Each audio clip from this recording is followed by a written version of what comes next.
Well, if there's anybody out there, welcome to our first live stream. This is my first time doing this. I have no idea how this is going to go. I have no idea who's even going to show up or if there's even any interest in this. I just put an email out to my list this morning. Um, what I'm going to do on, I literally can't even see. If you're here, can you chat? Like, I don't even see if there's anybody here. This is funny. Yeah,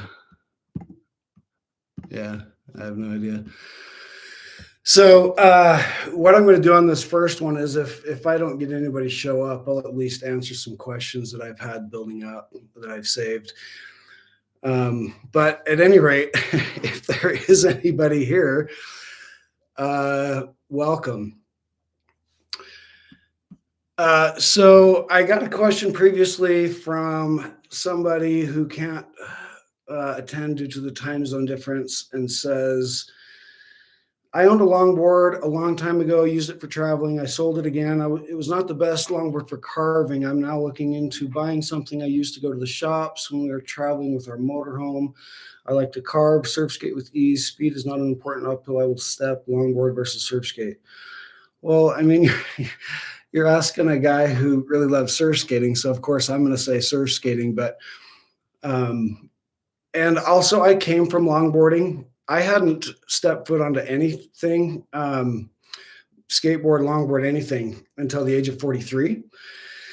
And then COVID hit and I fell in love with longboarding. And then after longboarding a couple months, I got into surf skating videos and just fell in love with that and got my surf skate. The second I stepped onto a surf skate, I've never stepped onto a longboard since. I can't. When I try to pump longboards now, I basically, there's no lean, and so it tosses me off. I try to pump it too hard. So what I would say is the two things that a surf skate give you over a longboard are lean and thrust. So they give you a lot of rail to rail lean, meaning you're going to be able to move like this in a way that your longboard won't. And also the combination of a swiveling front truck with a stable rear allows you to pump, which means you don't have to push on the ground like a longboard. So for me, I call it the ride that never ends. And that's why I fell in love with surf skating. So that's my answer, but we all have our preferences. If it's so weird. I have no idea. Let's see, top chat, live chat. I'm seeing that there's 9 people here, but I don't have any questions. So, I don't even know if there's anybody here. Okay. I'm going to read some or answer some questions that I've been receiving in emails that have been gathering for months, honestly. So Casey asks, Casey's running a Yao Meraki S5 on front with the Carver C2 on the rear, and you need to use riser blocks on front or rear. So if you use your Carver C2 with the, I want to say it's a 1/4 inch riser, whatever comes standard on the Carver C2, if you use that with the front Yao Meraki, they're going to be the same size. And really, all you have to do is just, well, I can't dig it out. I was going to dig out my level. Just use like a level. I'll often use a level on decks to figure out if I've got the right riser set up. So there's that question for Casey.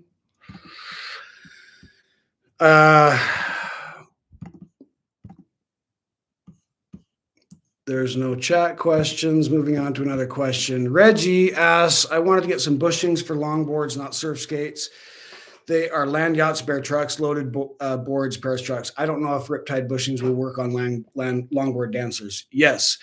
If you just go to Riptide's website, riptidesports.com, I believe, and they've got, you just need to know your size. Longboard typically have the same sizes, but if you don't know your size, either look it up on your truck, and the Riptide has a lot of resources on their site for determining which bushings you need. But you can also use digital calipers like this to measure the size of your bushings.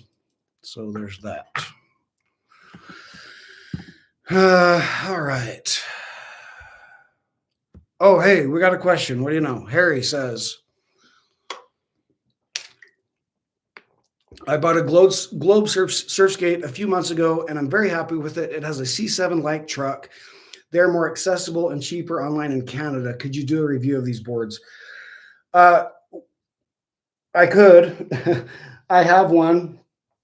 Harry, do you have a Carver C7 as well, or is this your first surf skate? What other surf skates do you have? If you could chat, and especially, do you have a Carver C7? Because okay, so this is your first.